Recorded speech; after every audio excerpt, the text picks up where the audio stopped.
deux choses sur lesquelles on ne peut pas nous mentir ou trahir. Il faut aller sur le terrain, il faut enquêter. Ça vous a porté l'enquête, je pense forcément à cette histoire de Michel Zecler. Je crois que c'est la vidéo la plus vue de l'histoire de France. Une des ambitions de Loopsider doit être de revenir à faire de l'enquête et du terrain.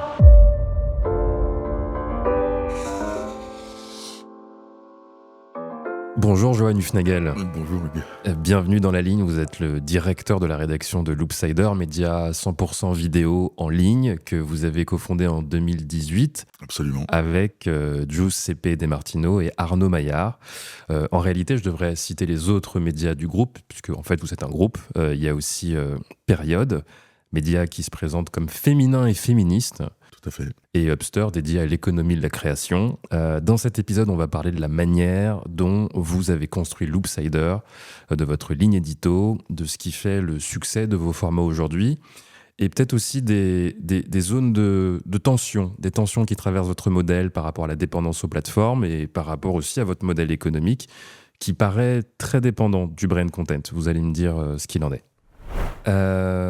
Déjà, vous qui avez dirigé essentiellement des rédactions numériques, que ce soit à Slate, à 20 minutes, à Libération, qu'est-ce qui vous a amené en 2018 à atterrir à Loopsider, à cofonder Loopsider ?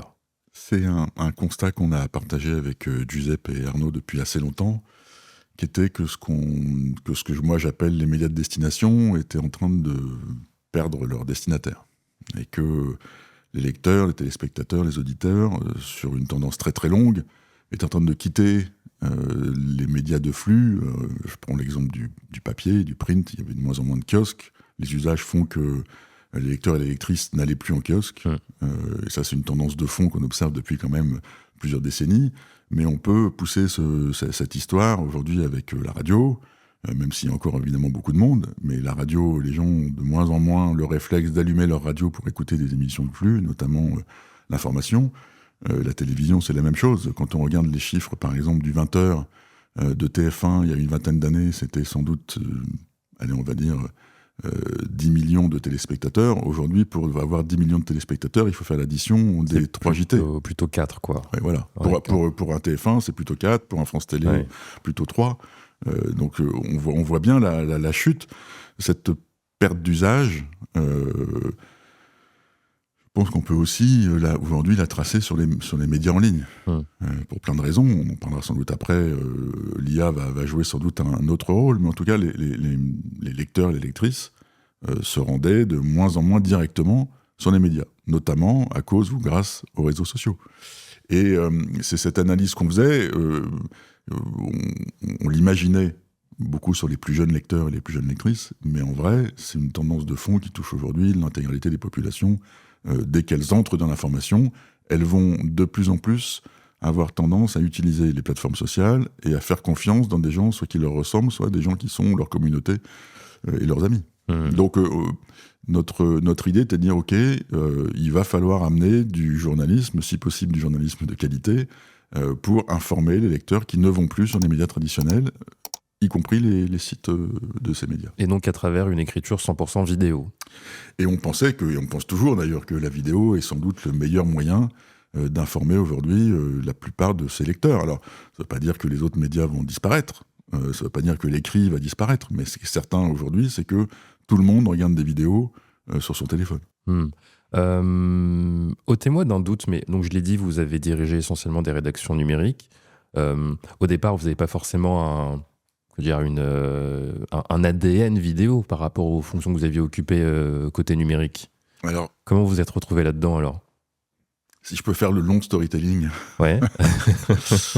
Non, mon premier stage dans les médias, c'était une émission pour TF1.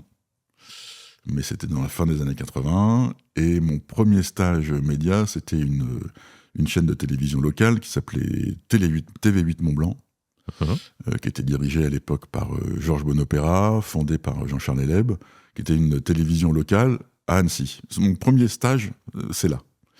Et puis moi, en vrai, ce qui me faisait... ce que je voulais faire, je voulais être journaliste à Libération. Dès que j'avais 14 ou 15 ans, c'était mon truc, mon rêve, je voulais être Sorche Chalandon, que je lisais quand je lisais Libération, quand j'étais adolescent, je voulais faire ça. Et j'ai eu la chance de rentrer à Libération, donc c'est le journal où je rêvais de travailler, et j'y suis évidemment resté. Et pour faire une espèce de fast-forward, la vidéo, je ne sais pas si vous vous souvenez, Hugues, mais au tout début d'Internet, on regardait déjà des vidéos sur Internet. Alors le débit n'était pas ce qu'il était aujourd'hui, Ouais. sur ces petites vignettes Real Networks, Ouais. mais on voyait déjà les promesses. On voyait déjà que la vidéo allait être quelque chose d'assez énorme. Et quand j'arrive à 20 minutes, donc en 2006-2007, il y a quand même eu un changement à ce moment-là. Sur ces 2 années, il y a 2 gros changements. Il y a l'arrivée des plateformes sociales, Facebook, Twitter, bien avant Instagram, il y avait MySpace à l'époque qui était un des médias dominants. Ouais. Et il y avait surtout Dailymotion et YouTube qui venaient de se lancer. Et puis il y avait l'iPhone. Donc on voyait bien déjà que les vidéos étaient en train de prendre de plus en plus de place. Et en 2007, je me dis, il faut qu'un média comme 20 minutes à l'époque ait une page vidéo. Et donc j'ai cherché un jeune journaliste ou animateur qui pouvait nous aider à nous développer en vidéo. Et je suis tombé sur un très très jeune garçon qui habitait à Aix à l'époque, ou à Marseille, qui s'appelait Cyprien Yov. Oh, le Cyprien. Le Cyprien, à qui je lui ai dit, je m'en souviens, écoute, moi la vidéo, je ne sais pas comment ça marche, je ne sais pas faire, je te donne les clés du camion. Et de fait, avec Julien Méniel et l'équipe de 20 minutes, ils ont lancé le Rewind, ils ont lancé les premières opérations vidéo, et ça commençait déjà à bien marcher. Okay, mais j'étais parti de 20 minutes à ce moment-là. Et puis ensuite, à Slate, avec Giuseppe, que je connaissais déjà depuis un moment, on avait commencé à réfléchir à Slate TV. Donc oui, je suis clairement pas un spécialiste, mais moi, mon sentiment, c'est qu'il faut qu'on aille chercher les lecteurs là où ils sont. Et nous, journalistes, on sert à rien s'il n'y a pas de lecteurs.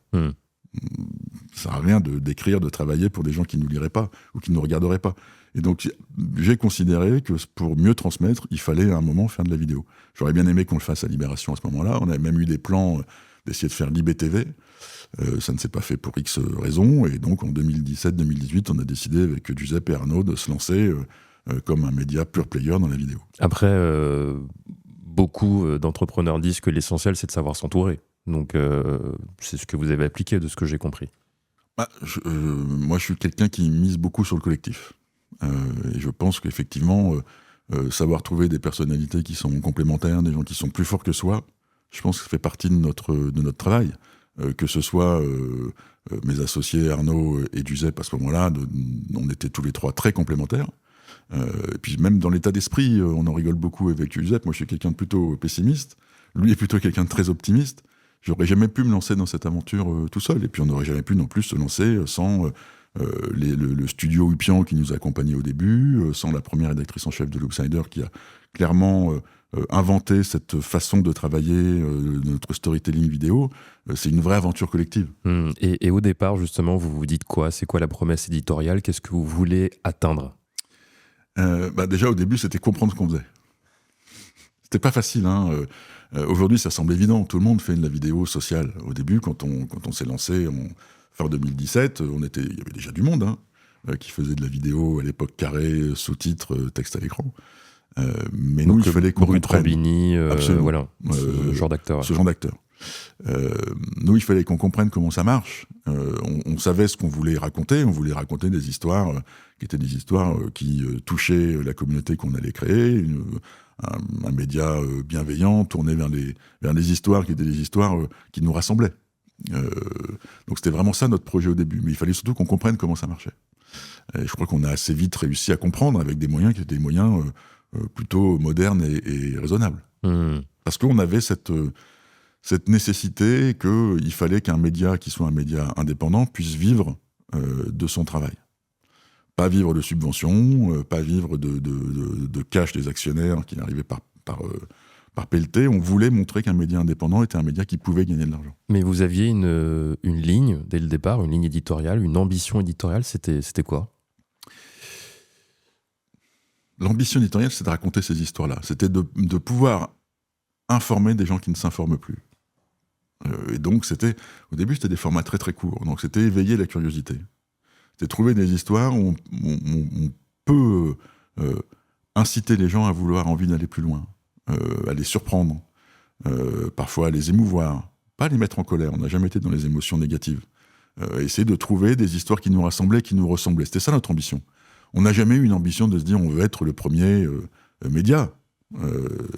On voulait essayer de défricher, de comprendre ce qu'on faisait et effectivement de partager ces histoires avec une communauté qu'on commençait à rassembler de façon assez forte quand même dès le début. Ça y est, l'attraction était assez forte pour Loopsider. Et là, on est, c'était 2018, début 2018, on est 26, printemps 26. Mission accomplie ou pas de ce point de vue-là ? On n'a jamais accompli la mission. Non, mais c'est vrai. Ouais. C'est vrai. D'abord, il y a comme entre 2018 et aujourd'hui, il y a énormément de choses qui se sont passées, à la fois pour Loopsider et dans le monde. Quand on s'est lancé, il y avait 2 plateformes dominantes. Il y avait Facebook, Meta, et il y avait YouTube. Au tout début, on a essayé de tout faire. Et puis on s'est rendu compte qu'on ne faisait pas tout bien. Donc on a préféré se concentrer sur une plateforme qui nous semblait être la plateforme qui, à l'époque, avait la plus grande traction. Et qui, pour nous, était Facebook. Et donc, très très vite, on s'est rendu compte qu'on faisait des centaines de milliers, de dizaines de milliers, de millions de vues avec certaines vidéos. Que YouTube nous demandait le même travail de comprendre le code, de comprendre les algorithmes, de comprendre l'écriture, de comprendre la culture de ces histoires-là, et on n'avait pas les moyens de tout faire. Donc on a préféré se dire, ok, on se concentre sur Facebook à l'époque, et puis ensuite on développera plus tard d'autres formats, et donc d'autres médias. Donc non, on n'est pas arrivé parce que le monde a changé, parce qu'il y a de nouvelles plateformes qui sont arrivées, Instagram, TikTok évidemment, aujourd'hui YouTube, et il y en a d'autres qui se sont plutôt écroulés, comme Twitter X. Donc on n'a pas de destination, on a un voyage. Il y a un voyage. Et ce voyage, il est aujourd'hui d'essayer de maîtriser le plus de plateformes possible, de maintenir notre indépendance éditoriale et financière. Les autres médias, on peut en parler tout de suite. Donc je l'ai dit en introduction, il y a Période qui se définit comme féminin et féministe. Oui. Et vous avez Hubster qui correspond à un traitement de l'économie de la création pour résumer. Pourquoi est-ce que vous avez décidé de les lancer, ces deux-là ? Si on prend le cas de Période, c'est un cas très emblématique de notre façon de travailler. Quand on se lance donc en janvier 2018, on fait nos tests dès mon départ de l'IB à l'automne. On est dans le moment de MeToo.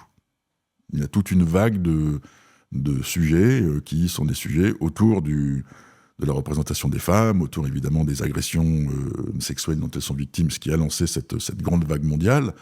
Et notamment parce que Daphné, notre rédactrice en chef à ce moment-là, est très intéressée par ces sujets-là, on se rend compte que ces sujets marchent et qu'on en fait beaucoup. Mais ça ne va pas être la ligne de Loopsider, qui est un média généraliste. Donc on s'est toujours dit que Loopsider devait plutôt être construit comme un portefeuille de marque. On aurait très bien pu dire, tiens, on va lancer un média sportif, on va lancer un média sur la psychologie, on aurait pu lancer un média sur l'économie, il fallait juste trouver la bonne clé d'entrée. Et peut-être la bonne plateforme pour le faire. Et ce qui était hyper intéressant avec Période, c'est que justement dans ce bouillonnement post-MeToo, il y a eu une plateforme qui avait cette traction-là et qui collait avec tous les codes qu'on voulait apporter à Période, c'était Période. Et donc on a lancé sur Instagram.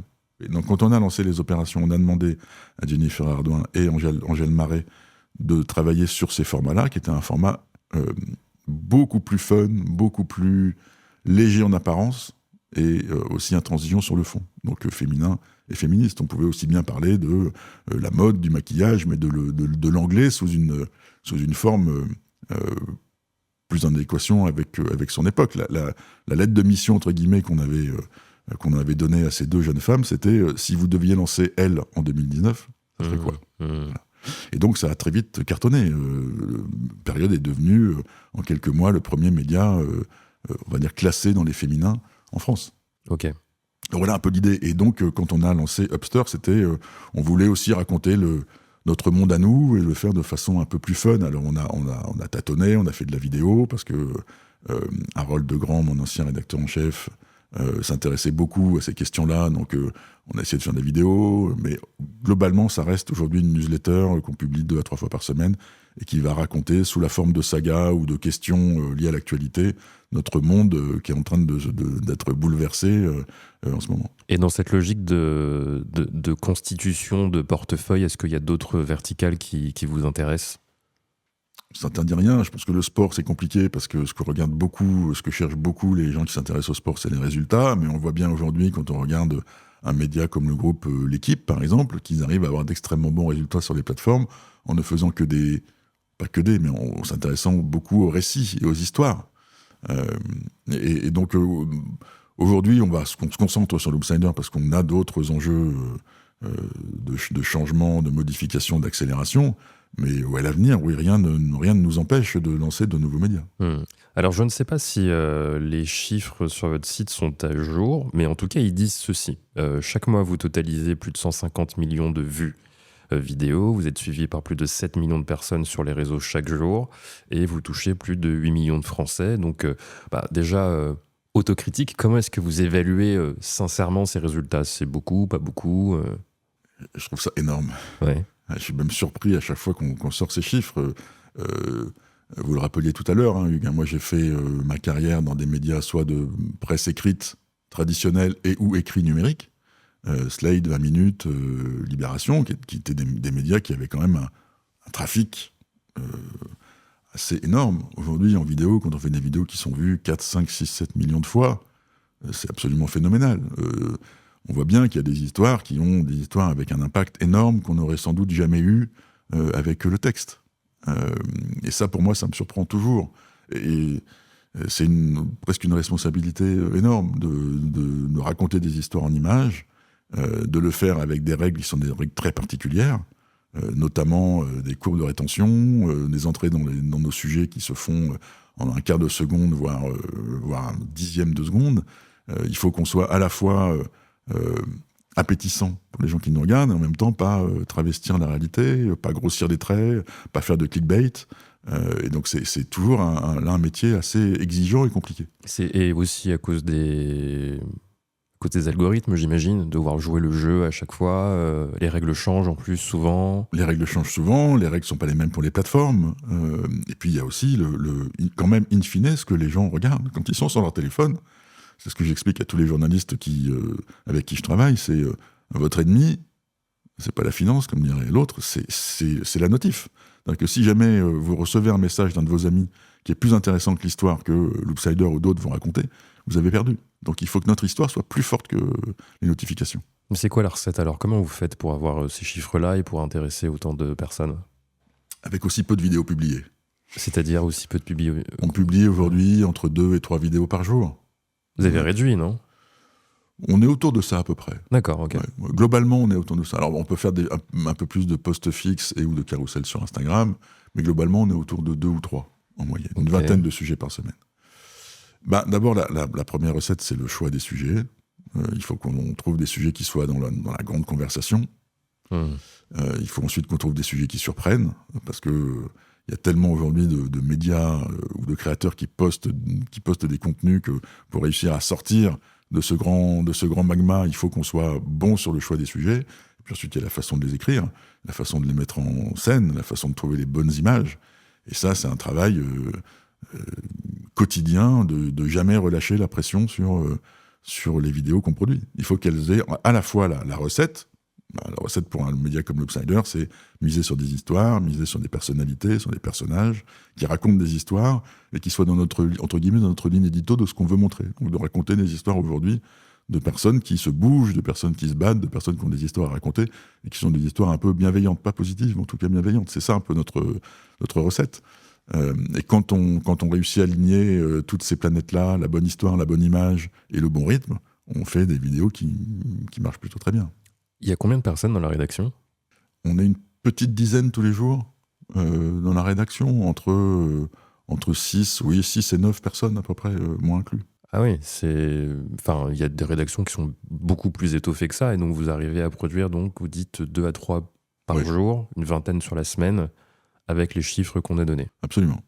On a mis en place une méthode D'abord qui fait que les journalistes sont capables d'écrire les sujets, de les produire, de les monter tout seul.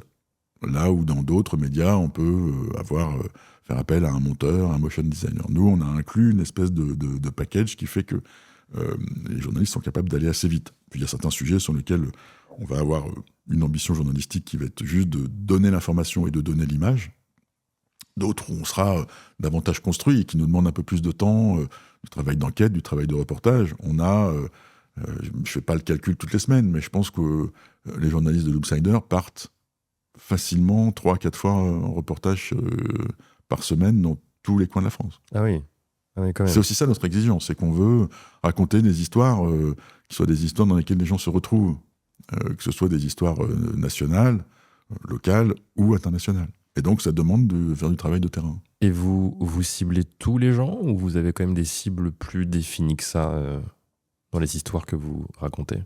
Alors, je sais qu'il y a des médias qui s'interdisent de traiter l'histoire de personnes qui ont entre 25 et 70 ans, parce que les personnes âgées sont des personnes mignonnes ou alors, au contraire, quand ils sont très très jeunes, ils sont très très beaux. Non, nous, on s'interdit effectivement rien. Nous, ce qui nous importe, c'est les gens. Et quel que soit leur âge. Donc on essaie de rassembler tout le monde. Donc on s'interdit rien du tout. Il y a pas de. Au début, c'était intéressant. Hein, quand on s'est lancé, on avait des personnages types. On avait imaginé avec Arnaud qu'il y avait telle ou telle personne qui habitait Strasbourg, telle ou telle personne qui habitait Paris, telle autre qui habitait Montauban, et qu'on essayait de leur raconter, que parfois de raconter des histoires qui allaient leur plaire à tous les trois. En vrai, on se rend compte que on essaie évidemment de faire des histoires qui plaisent à ces trois personnes en même temps, mais qu'on peut aussi cibler à un moment peut-être des femmes plus jeunes, des hommes plus vieux, mais on ne fait pas de calcul.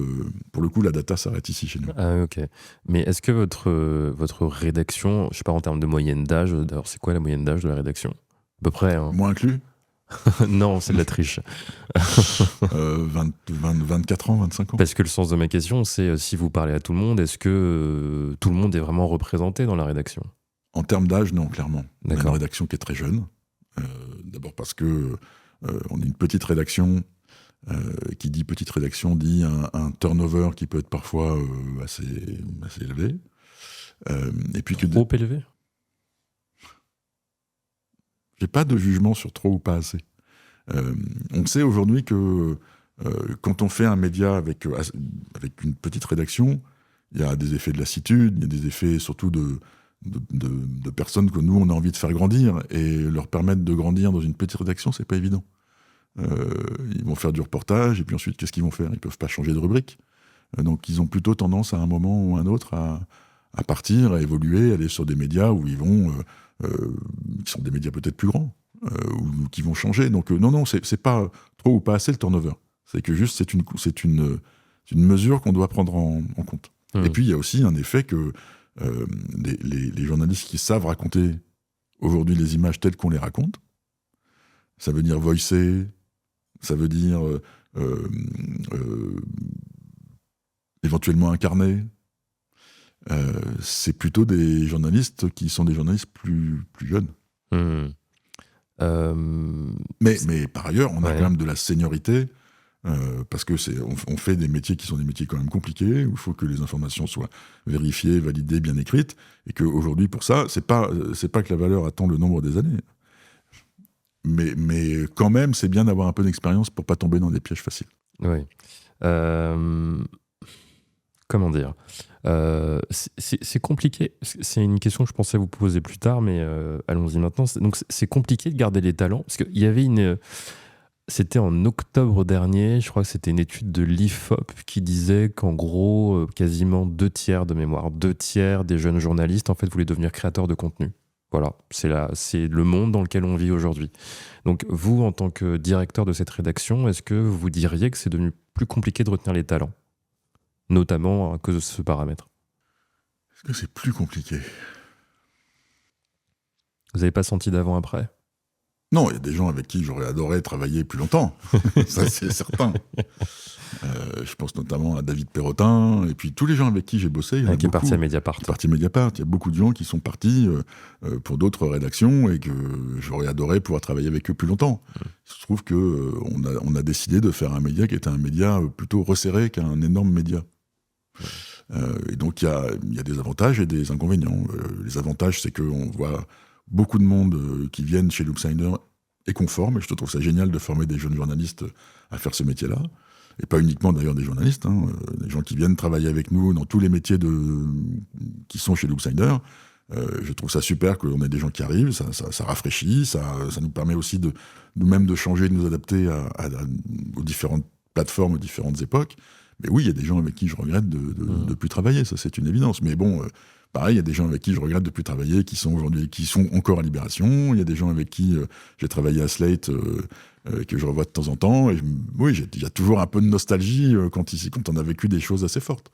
Et aujourd'hui, comment vous définiriez votre mission en tant que directeur de la rédaction, justement ? C'est quoi qu'est-ce que vous voulez atteindre comme objectif en termes de management, j'entends ? De ne pas avoir peur du changement. Ça, vraiment, moi, ça a toujours été un de mes fils conducteurs. C'était de transmettre, de trouver la bonne façon de transmettre, de ne pas avoir peur de ce changement-là et d'essayer de l'embrasser le mieux possible sans baisser la qualité de ce qu'on faisait, sans baisser la rigueur journalistique. Et donc de continuer à faire apprendre à ces jeunes journalistes les valeurs de ce beau métier. Mais tout en refusant le pessimisme ambiant, même si c'est parfois évidemment difficile. Moi, je trouve ça génial qu'aujourd'hui, les 2/3 des jeunes journalistes veuillent devenir créateurs. C'est une forme de liberté extraordinaire. S'ils ont les moyens, l'envie de leur ambition, je trouve ça super, allez-y, faites-vous plaisir. Et donc moi, mon ambition, c'est celle-là, c'est de continuer à les faire grandir, ceux qui sont avec moi, continuer à ce qu'ils apprennent leur métier dans cet nouvel univers. Vous vous dites pas, pour revenir sur les jeunes journalistes qui veulent devenir créateurs, que c'est acter quand même en partie la mort d'une façon de faire le métier ? Si je prends aujourd'hui ceux que je connais ou que je peux regarder, Benoît Lecor, Justine Rex, Charles Villa, que je connais pas, mais dont je vois le travail, je pense pas qu'ils fassent autre chose que du journalisme. Les règles sont les mêmes. C'est les formats qui comptent, c'est les gens qui vont interviewer qui sont différents, mais globalement, ils font un métier, peu ou prou le même métier que ce que moi, j'aurais pu faire dans une rédac il y a 10, 15, 20, 30 ans. Les fondamentaux du métier ne changent pas. C'est intéressant que vous citiez ces noms-là. On pourrait ajouter aussi Charlotte Vautier qui est arrivée il y a quelques mois déjà. Ils sont tous des journalistes de métier et qui ont voulu changer de cadre.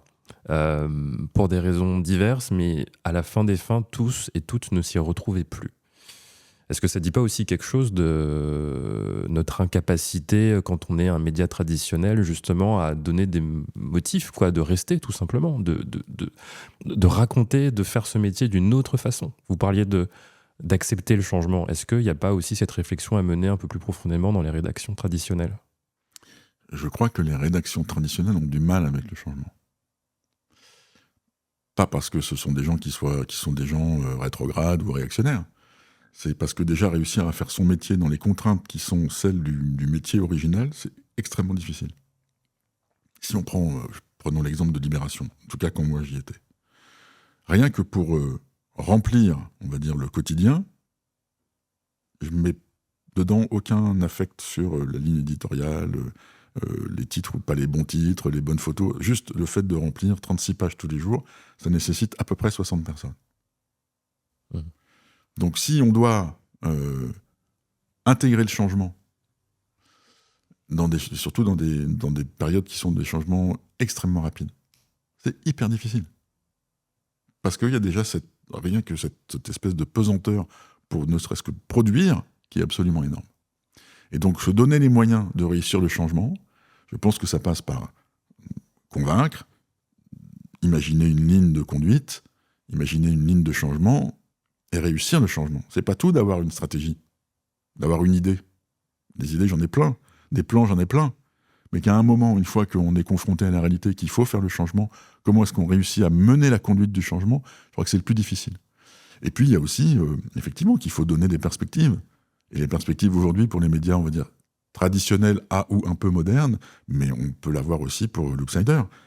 Je donne un exemple. Si nous, on doit, avec les moyens qui sont les nôtres, et je vous ai donné le nombre tout à l'heure, c'est-à-dire qu'il faut aussi qu'on fasse du YouTube. Donc, avec une économie qui n'est pas la même.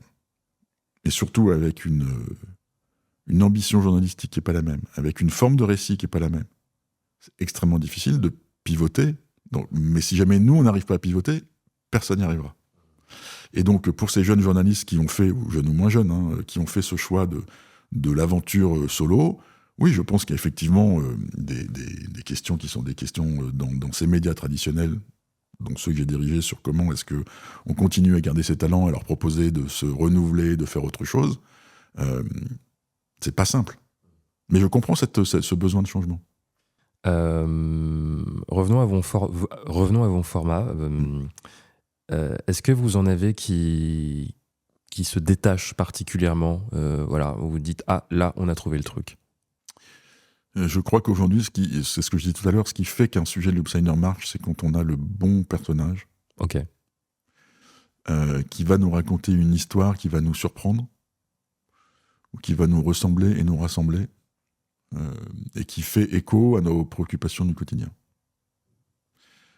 On ne cherche pas des choses larmoyantes, on ne cherche pas à trouver des gens qui sont dans une problématique qui soit une problématique hyper niche. On ne cherche pas des gens qui sont, le mot que je cherchais tout à l'heure, qui soit, on ne cherche pas le clickbait et on ne cherche pas l'anecdote. On essaie de trouver vraiment des choses qui font écho à ce que vivent les Françaises, les Français et éventuellement d'autres personnes dans le monde. D'accord. Une fois qu'on a trouvé ça, une fois que qu'on met un visage, on réfléchit à un truc, si jamais je peux mettre un prénom sur un sujet, j'ai gagné mon histoire. Donc on raconte pas l'inflation, on va raconter l'histoire de Aïcha ou Sandra qui est boulangère à Paris dans le 3e arrondissement. On raconte pas le travail ou la désindustrialisation de la France ou l'industrialisation de la France. On va raconter l'histoire de Jérémy qui est alternant dans une entreprise de maçonnerie, par exemple. C'est ça qu'on essaie de trouver, c'est de trouver les bons persos qui vont nous permettre de raconter ce qu'est aujourd'hui la réalité de la France.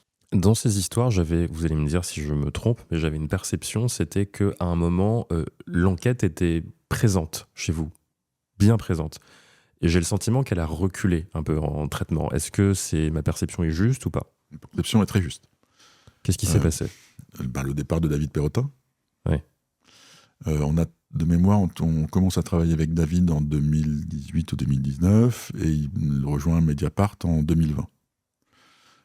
Et effectivement, moi je pense, c'est mon intime conviction de journaliste, c'est qu'il y a deux choses sur lesquelles on ne peut pas nous mentir ou trahir, quel que soit le média sur lequel on va travailler. C'est il faut aller sur le terrain et il faut enquêter. C'est qu'est-ce qu'on sort comme histoire nouvelle que les autres ne font pas. Et on a eu la chance de travailler avec David et effectivement de creuser un certain nombre de sujets. Après le départ de David, on a essayé de trouver des gens avec qui on pouvait travailler sur l'enquête. Ça n'a jamais fonctionné pour plein de raisons, sans doute des raisons qui étaient liées à l'Oopsider. C'est difficile d'intégrer un média comme l'Oopsider avec l'idée de faire de l'enquête. À quoi ça ressemble, sur quoi on peut enquêter, c'est quoi l'écriture qu'on va avoir à mettre en place, comment est-ce qu'on incarne cette position d'enquête. David a coché toutes les cases à un moment. Et puis bon, c'est pas évident de changer, de retrouver la bonne personne. Là, aujourd'hui, on s'y est remis un peu. Okay. On a un jeune reporter qui s'appelle Hugo, qui est très très bon reporter, qui sait vraiment très bien mettre en image ses histoires. On a commencé avec lui à travailler aussi sur un certain nombre d'enquêtes, qui sont des enquêtes très sociétales. Il y en a une qu'on a sortie il y a un peu moins de 3 semaines sur une forme de police administrative à l'encontre de certains jeunes de quartiers populaires, qui était une enquête intéressante, puisque c'était un sujet que je n'avais vu nulle part ailleurs. Voilà. Donc on reprend peu ou prou l'enquête, mais je pense que ça fait partie je l'espère, de l'avenir à court terme de Loopsider, on va retrouver le chemin de l'enquête. Parce que ça vous a porté l'enquête. Je pense forcément à cette histoire de Michel Zecler, le producteur de musique, qui s'était fait tabasser par des policiers. Tout à fait. D'ailleurs, il y en a 3 qui vont être jugés en novembre prochain, si je dis pas de bêtises. Absolument. 6 ans après les faits. 6 ans après les faits, c'était déjà en 2020. Waouh. Et oui, donc je crois qu'en plus cette vidéo, elle avait cartonné. Je crois que c'est des dizaines de millions de vues, un truc comme ça. Des centaines de millions de vues. Je crois que c'est la vidéo la plus vue de l'histoire de France. Oui, donc qui était à la hauteur de l'indignation de ce qui s'est passé et de ce qui est arrivé à Michel. Ouais. Donc, ok, vous avez cette envie-là en tout cas. On a clairement cette envie-là. Je pense que ça fait vraiment partie de ce que doit être Loopsider et notamment de ce que doit être Loopsider sur YouTube. On voit aujourd'hui beaucoup de jeunes créateurs, ou pas jeunes, qui commencent à faire de l'enquête. Je pense que clairement, une des ambitions de Loopsider doit être de revenir à faire de l'enquête et du terrain. Il y a une question que je me pose par rapport à tous les contenus qui existent aujourd'hui. Donc, il y a les médias traditionnels qui font leurs contenus verticaux comme vous. Il y a aussi des créateurs de contenu donc, qui font pareil. Voilà. On n'est pas un média traditionnel, quand même. Oui, on n'est pas... il y a des médias traditionnels qui font comme vous. Voilà. Et il y a des créateurs de contenu qui produisent des vidéos aussi verticales, parfois avec une vraie valeur informative. Dans cette jungle de contenu, je me demande parfois comment est-ce que quand on est un média classique, on va dire ça comme ça, est-ce qu'il n'y a pas la crainte parfois d'être un peu invisibilisé par toute cette masse ? J'ai pas peur d'être invisibilisé. Ouais. Je pense qu'on a un savoir-faire aujourd'hui que beaucoup de créateurs de contenu n'ont pas forcément. Je pense pas à Hugo. Hein. Hugo, il est dans une autre dimension. On est dans non, je pense que on a des savoir-faire, on a des règles qui sont les règles du journalisme. Quand elles sont à leur plus haut standard, c'est absolument formidable d'arriver à porter des sujets qui sont des sujets difficiles. Je pense mais même à l'avenir, je pense que même dans un monde d'IA, notre vraie valeur ajoutée, ça va être de pouvoir poser les bonnes questions. Et je pense que on ne sera pas invisibilisé si on continue de raconter des histoires que les gens ne racontent pas. Si on ne va pas voir des gens qui ne sont pas visibles. Ça ne veut pas dire que les personnes concernées ne peuvent pas prendre la parole et pousser des sujets dans l'espace public qui sont des sujets importants. D'ailleurs, ça a été, pour moi qui travaille sur Internet depuis maintenant 30 ans, il y a eu un vrai avant et un après Internet. Et on l'a vu évidemment avec les plateformes sociales, c'est de porter des voix de gens à qui on ne donnait jamais la parole.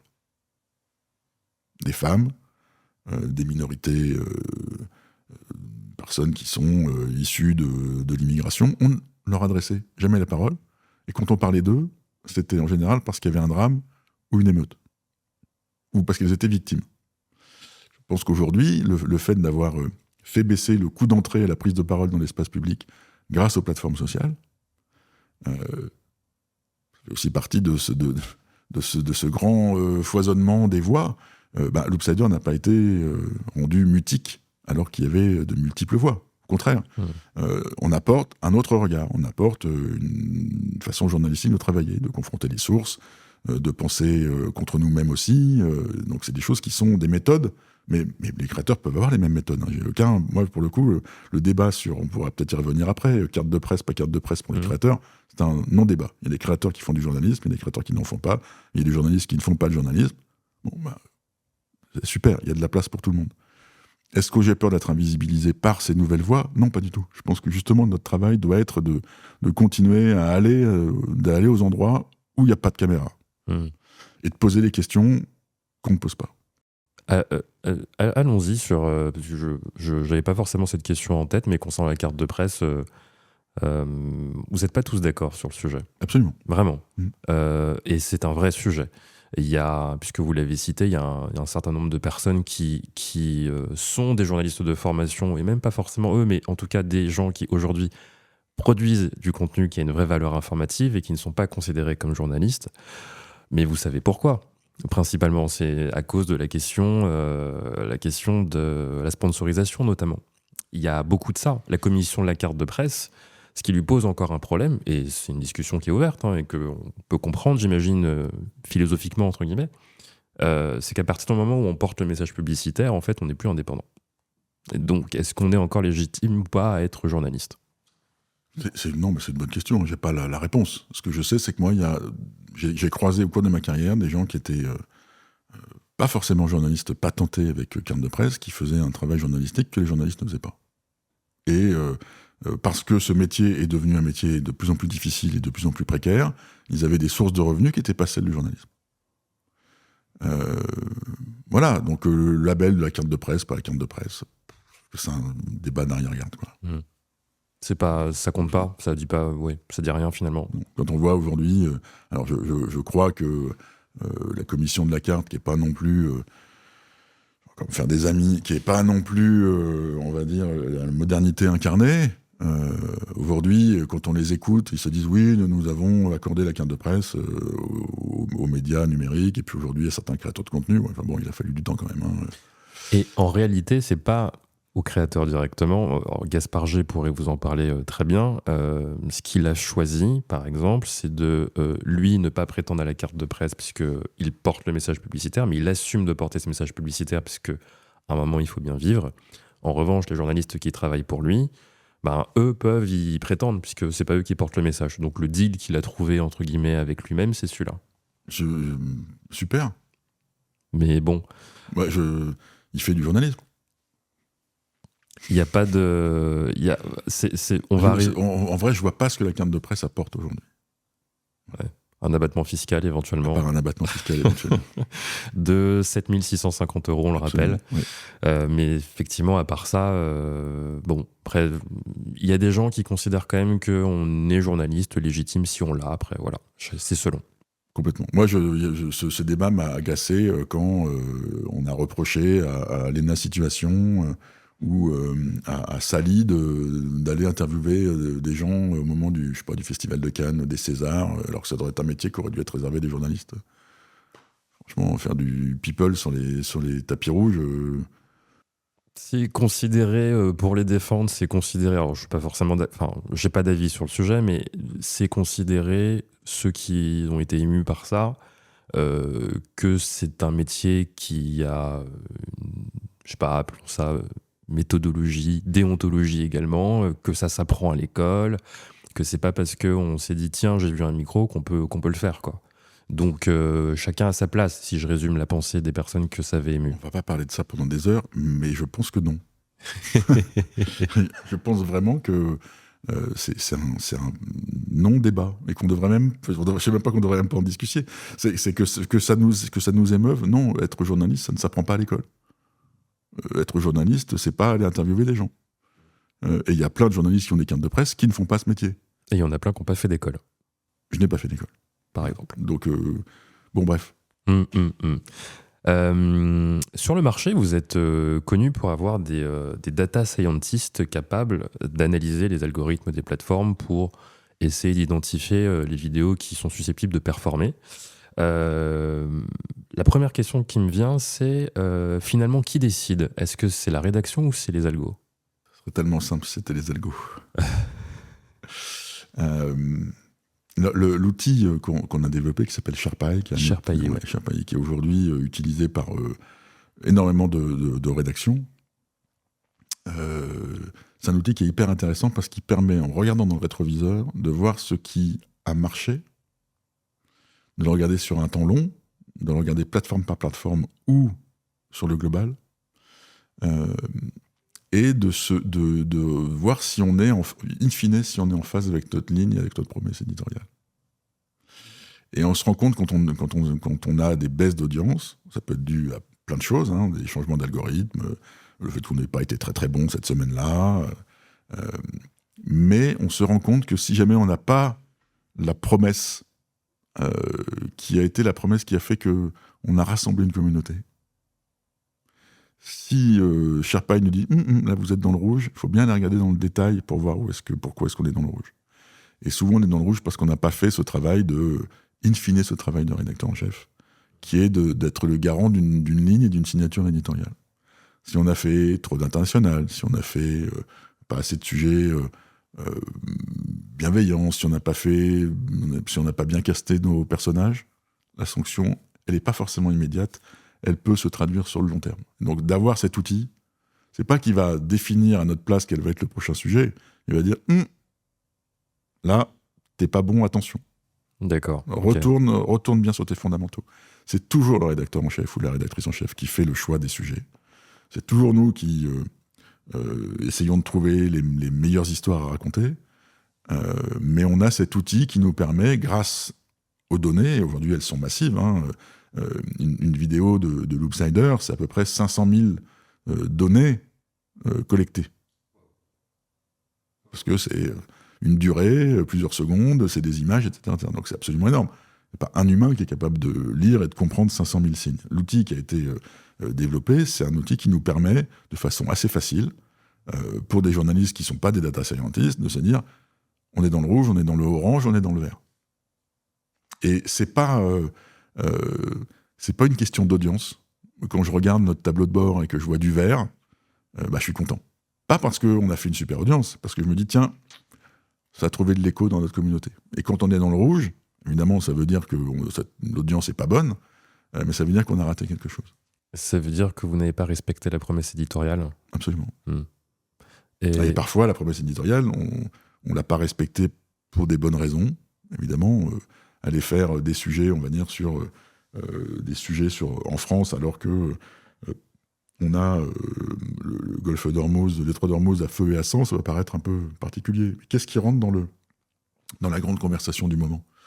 Et ça, c'est toujours des débats qui ont été des débats journalistiques. Est-ce qu'il faut faire de l'international ou est-ce qu'il faut faire de la France ? Est-ce qu'il faut faire du concernant ou de l'inter ? En fait, il faut trouver le bon mix et puis les bonnes périodes pour en parler. Quand l'actualité prend toute la part de voix de la conversation, il faut évidemment plutôt aller vers cette actualité-là, mais sans oublier ses fondamentaux. Donc c'est vraiment une aide, ça ne entre guillemets, ça ne pense pas à votre place, quoi. Non, ça ne pense pas à notre place. Ouais. Mais et surtout, je dirais, mais c'est même un peu comme les IA aujourd'hui, c'est-à-dire que c'est des boucles de rétroaction et ça ne confirme, c'est des biais de confirmation. Il faut toujours aller surprendre. Parce que sinon, on fait toujours la même chose, et au bout d'un moment, on ne s'en rend pas compte, mais là aussi, ça nous fait baisser. Mais si vous essayez de surprendre, il est possible que Sharpay vous dise « Ah, là, c'est orange », non ? En général, quand on surprend, on est plutôt dans le vert. Ah oui ? Okay. Quand on trouve un sujet qui va faire dire aux gens « Ah tiens, j'aurais pas cru », ou « Ah ouais, c'est une bonne question, je me l'étais pas posée comme ça », ou « Je connaissais pas cette histoire », ou « Je la voyais pas comme ça », en général, il y a un effet de curiosité qui amène une audience et du partage. J'ai ce savoir-faire donc technologique, Sharpay, vous avez mis longtemps à le créer ? Il s'affine tous les jours. Et puis aujourd'hui, alors moi je n'ai pas accès aux données des autres. On s'est fait je ne veux pas dire la ligne Maginot parce qu'elle n'a pas été très efficace, mais on s'est vraiment fait un mur entre les données auxquelles moi j'ai accès, donc les données de mes médias, et puis les données des autres médias. Oui, parce qu'il faut préciser que beaucoup de médias sont clients de votre solution. Voilà. Oui. Donc je ne sais pas ce qui aujourd'hui va performer sur BFM, ce qui va performer sur le L, ce qui va performer sur les autres partenaires de Sharpay. Mais aujourd'hui, on a, je sais pas, une vingtaine ou une trentaine de médias qui sont abonnés.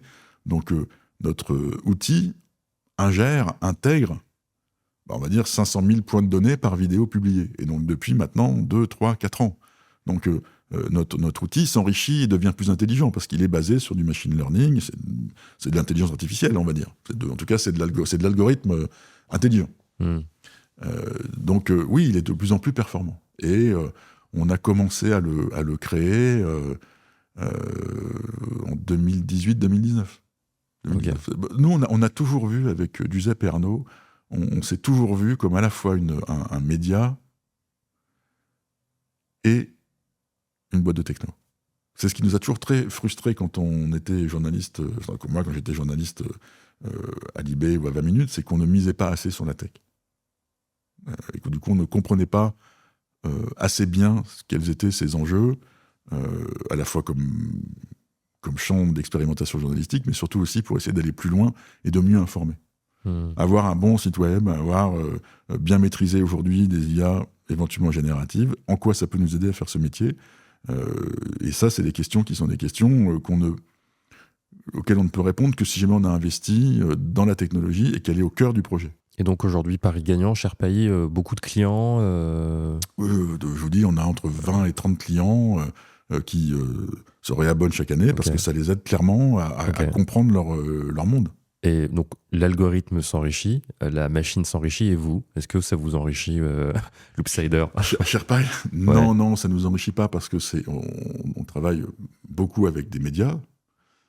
Je pense qu'ils font partie des clients naturels de Sherpaï parce que nous sommes un média, donc ils savent bien à quoi ça peut nous aider. Et puis ils comprennent bien qu'une partie de la recette de Loopsider et de son succès est quand même basée sur Sherpaï. Donc grâce à ça, ça les aide à comprendre ce monde-là. Donc ils sont évidemment les premiers, les clients naturels.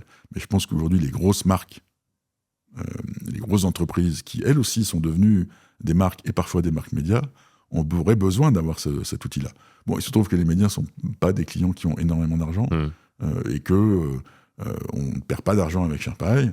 On en gagne un petit peu, mais c'est pas notre cœur business. Mais vous continuez de prospecter justement pour avoir d'autres clients que des médias, donc je sais pas, des grosses boîtes du CAC 40, des choses comme ça. Il faudrait qu'on accélère dans ce domaine-là. Oui. Je pense que ça serait intéressant pour eux et pour nous d'aller voir ces grosses entreprises. Parce que sinon, il repose sur quoi votre modèle économique? J'ai parlé du brand content au départ, parce que j'avais l'impression qu'il représentait beaucoup de votre chiffre d'affaires en proportion. Qu'est-ce qu'il en est? Alors, au début, je dis pas ça pour noyer. Ouais, je reviens sur la philosophie du truc. Je sais que vous m'attendez à cette question-là. Au début, c'était une question, on va dire, presque très philosophique. C'est-à-dire qu'on veut faire un média de plateforme pour plein de raisons, notamment pour des raisons éditoriales. Quand on se lance en 2018, il y a des médias qui sont des médias, puis ensuite il va y avoir des créateurs de contenu dont je peux dire le métier, mais l'agenda, l'objectif est de nous désinformer. Et de faire en sorte que les Françaises et les Français, mais c'est le cas dans tous les pays du monde, ne croient plus dans la démocratie, ne croient plus dans les institutions, ne croient plus dans les corps intermédiaires. Les journalistes, mais surtout aussi les scientifiques, les politiques, etc.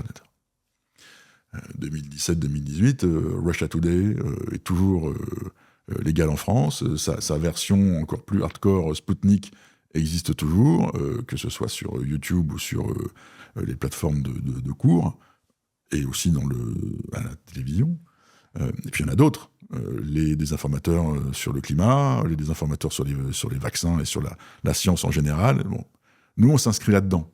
On se dit, OK, il faut qu'on mette du journalisme et qu'on essaie de mettre un peu de raison et de la compréhension dans ces formats-là.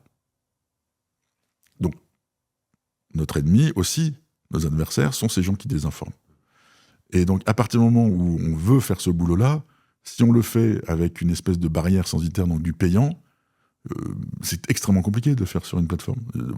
On poste nos sujets sur YouTube, sur Insta, sur TikTok, et puis les gens ils cliquent, ils disent « bah non, désolé, il faut payer ». Ça marche pas. On sait que ça peut pas marcher.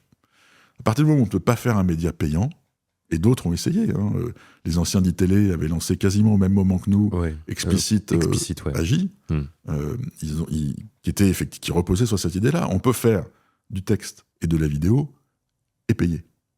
Et ils s'en sont rendus compte que face à des machines qui sont des machines techno qui promettent une couverture et un reach absolument phénoménal, très difficile de surnager. Donc nous, on s'est mis là-dedans. Donc, forcément, le payant était impossible. Il y a un autre truc auquel on ne croyait pas, c'est l'argent des plateformes. Ce n'est pas même s'ils font une répartition, on va dire, de la valeur de la publicité qui peut paraître comme étant plutôt faire 50%, 70%, ça ne peut pas permettre de développer et de rémunérer une équipe de journalistes, de data scientists, etc. Donc il nous restait une seule option, c'était le brand content. Et on s'est dit, on va reposer notre modèle sur le brand. Donc le contenu de marque, le public reportage, pour ceux qui ne parlent pas l'anglais. Effectivement, pendant très longtemps, ça a été l'essentiel des revenus de Loopsider, c'était les revenus du brand content. Aujourd'hui, on a ajouté une autre... Alors, il y a toujours un petit peu d'argent des plateformes, mais les CPM sont extrêmement bas. Une vidéo qui fait 10 millions de vues peut nous rapporter 10 euros. On est dans ce... Ah ouais, oui. Ok. Ça dépend des plateformes, mais aujourd'hui, sur certaines productions ne sont pas pubées. Ou quand elles sont pubées avec des tarifs qui sont absolument ridicules. Et puis, avec les nouvelles règles de certaines plateformes que je ne citerai pas, on ne peut pas non plus les médiatiser, parce qu'elles contreviendraient non pas à la liberté d'expression, mais au fait qu'on n'a pas le droit de médiatiser ces contenus-là. Donc le business devient là aussi extrêmement difficile. Donc on a ajouté une autre couche, c'est le studio, la marque blanche. Donc aujourd'hui, il y a des équipes de Loopsider qui travaillent par exemple on l'a fait pour Carrefour pendant les Jeux Olympiques. On le fait aujourd'hui, on a créé un média sur Instagram pour Veolia, en anglais à destination du public américain sur les questions de santé, d'alimentation, d'environnement. Et on le fait aussi beaucoup pour les médias du groupe L, qui aujourd'hui, le groupe L, c'est à peu près 1 milliard de vidéos vues chaque année. Qui sont avec vous chez CMI. Qui sont avec nous, le CMI est actionnaire à 45% de Loopsider depuis 2023. Ouais. Depuis 2023, ouais. Donc aujourd'hui, notre savoir-faire dans le storytelling, dans la mise en image, dans la compréhension des plateformes, on en fait bénéficier d'autres marques. Et on pense que ça fait partie de notre modèle à venir. Ça va être... Il y a plein de gens qui aujourd'hui savent faire de la vidéo, et pas cher. À la différence du moment où on s'est lancé. Mais à la fois maîtriser le storytelling et l'évolution des storytelling, la culture des plateformes et les différentes plateformes, et la compréhension de la médiatisation, on n'est pas nombreux à savoir faire ce boulot. Mais ça reste, si c'est de la marque blanche, ça reste quand même, alors vous m'avez cité elle, mais ça reste pour des marques principalement. Donc après, c'est juste que c'est pas le logo Loopsider qui est mis en avant parce que vous produisez pour d'autres. Mais à la fin des fins, ça pose toujours la même question que vous attendez forcément que j'allais vous poser. Parce que ça revient souvent, c'est la question de à quel moment est-ce qu'on reste indépendant. On y revient. Quand on est financé directement par des marques et qu'on est un média. Est-ce que vous avez la réponse à la question? Évidemment, des fois, c'est compliqué. On a des clients et partenaires. On ne va pas s'interdire de traiter un sujet si c'est un sujet dans l'actualité. Et ça, aujourd'hui, les marques et les partenaires, ils sont au courant. Ce qui est effectivement difficile, c'est quand on va être plutôt proactif, aller enquêter sur un de nos partenaires, par exemple. C'est évidemment plus compliqué. Et je pense que, en vrai, y compris nos lecteurs, dire oh là là, mais ils font de la publicité avec telle ou telle marque, ils vont enquêter sur la marque, je leur fais pas beaucoup confiance. Donc c'est effectivement un moment compliqué. Mais on maintient quand même une ligne entre les équipes journalistiques qui font pas tous les sujets. Il y a certains sujets où parfois on dit là, un peu compliqué. On le traite pas ou on le traite de façon différente. Mais c'est toujours un choix du rédacteur en chef de dire à un moment on le fait ou on le fait pas. C'est quand même un choix éditorial.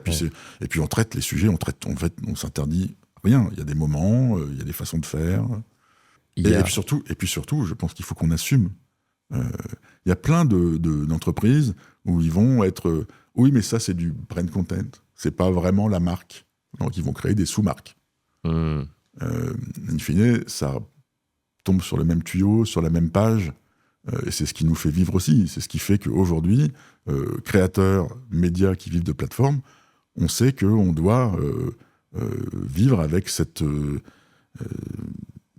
colocation avec les marques. Oui. Et les lecteurs le comprennent aussi. Et historiquement, les médias se sont développés avec les marques, avec la publicité, depuis toujours. Donc, oui, et puis par exemple, il y a des formats publicitaires qu'on n'a pas encore utilisés, notamment sur le sponsoring. Je pense que c'est des choses sur lesquelles on doit essayer d'aller, d'inventer, de créer des choses. À vous écouter, quand même, on a l'impression que c'est une fatalité, quoi, comme si on ne peut pas faire autrement. On ne peut pas faire autrement. Et alors, pour le coup, je prends un exemple comme Libération, qui a toujours été un journal très inventif sur la publicité.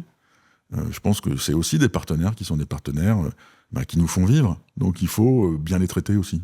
Ça ne veut pas dire qu'on est d'accord forcément toujours avec tout. Après, ils savent quand ils viennent à Libération, ou quand ils viennent chez Loopsider, il faut qu'ils aient un message qui soit un message qui soit en phase. Sinon, ils vont se faire épingler dans les commentaires et ils vont perdre de ce qu'ils sont venus chercher. Il y a pas mal de personnes ces derniers temps, alors c'est marrant, mais qui m'ont qui m'ont dit que Brut, par exemple, pour les citer, ils trouvaient qu'à force d'avoir fait justement beaucoup de contenu pour des marques, en fait, ils s'étaient un peu perdus en chemin, qu'ils avaient perdu leurs viewers en chemin. Est-ce que vous vous posez cette question aussi parfois de attention à quand même bien maintenir un certain équilibre dans les productions qui sont faites? Je ne veux pas parler des autres. Bien sûr, j'imagine. Mais c'est la réflexion. Est-ce que vous l'avez, sachant qu'il y a ce risque-là derrière? D'abord, l'algorithme, il ne peut pas forcément absorber énormément de contenu publicitaire versus un contenu éditorial.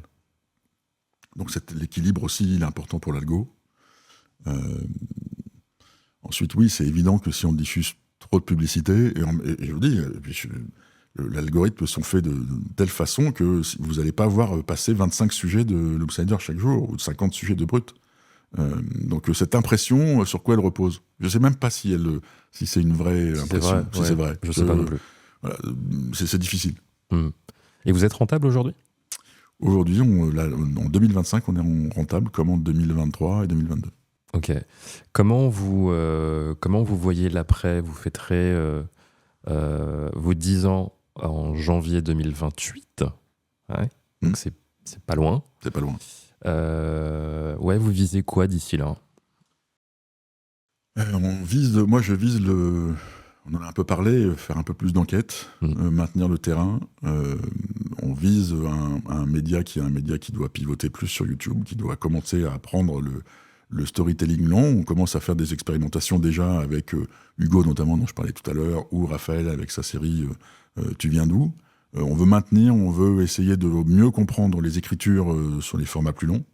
On aimerait bien en développer d'autres, et en même temps, on a notre force et notre puissance sur les formats courts. Donc il faut qu'on puisse faire le pivot, et en même temps pas un pivot complet. Donc ça va être un vrai gros enjeu dans les semaines et les mois à venir. Je pense qu'aussi, il faut qu'on continue à être inventif dans les formats. Je pense qu'il y a un sujet, quand on est un média, on peut commencer à s'associer aussi avec des créateurs de contenu pour leur proposer un bon deal win-win. On essaie de faire des choses. On a essayé en début d'année avec Mamad Dembélé et son média Impact Positif. Oui, j'ai vu une vidéo avec François Hollande. Alors, une grosse interview de François Hollande. C'était un bon deal. Moi, j'ai pas de spécialiste des questions environnementales. On fait pas d'interview de politique pour plein de raisons qui nécessiteraient sans doute une autre discussion d'1 heure. Mais là, c'était les 10 ans de la COP. Il y avait une formidable exposition au Palais de la Porte Dorée sur migration et climat. Je me dis, tiens, essayons. On avait essayé à plusieurs reprises avec Mamad d'essayer de faire des choses ensemble. Là, il y avait un truc. Donc, on a essayé. C'était plutôt très sympa à faire. On a fait pendant les municipales des programmes avec la jeune. Je dis la jeune. Je ne suis pas être condescendant, mais bon, de fait, elle est beaucoup plus jeune que moi. Qui s'appelle La Grande Bavardeuse, sur des sujets liés autour du monde de la création et de la politique. C'était plutôt très très bien.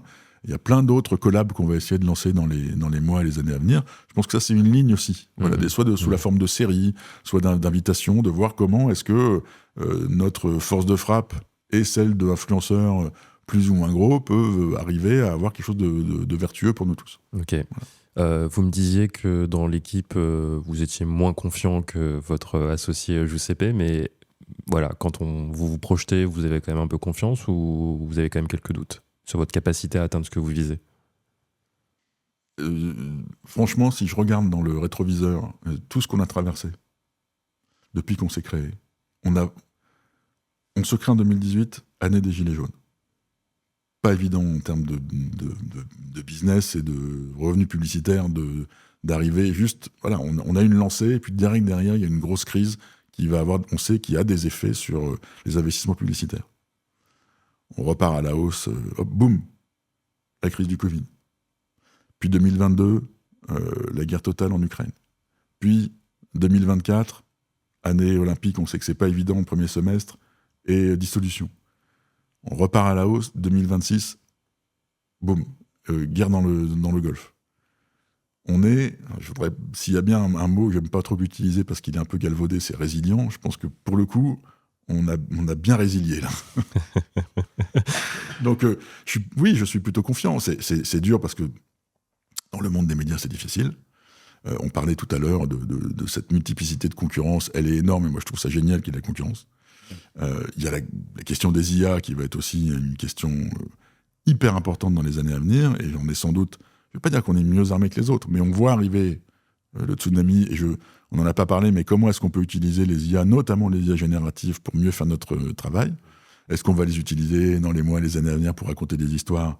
Ça, c'est un vrai sujet. Ça, peut-être un autre rendez-vous, parce que là aussi, la question est vague.